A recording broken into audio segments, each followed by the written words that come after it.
ইসলামী যুব আন্দোলন বাংলাদেশ মুন্সিগঞ্জ জেলা শাখার প্রশিক্ষণ কর্মশালা অনুষ্ঠিত হয়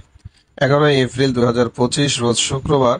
সকাল 8টায় সিপাহীপাড়া ইসলামী আন্দোলন বাংলাদেশ মুন্সিগঞ্জ জেলা কার্যালয়ে ইসলামী যুব আন্দোলন বাংলাদেশ মুন্সিগঞ্জ জেলা শাখার মহতারাম সভাপতি মাওলানা হাবিবুর রহমান বিক্রমপুরীর সভাপতিত্বে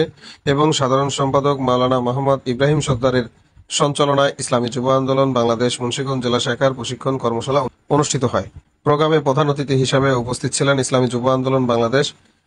এর কেন্দ্রীয় সাংগঠনিক সম্পাদক প্রভাষক মাওলানা আল আমিন। এছাড়াও আরও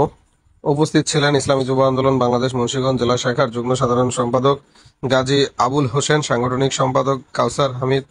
দপ্তর সম্পাদক সোহরাব হোসেন,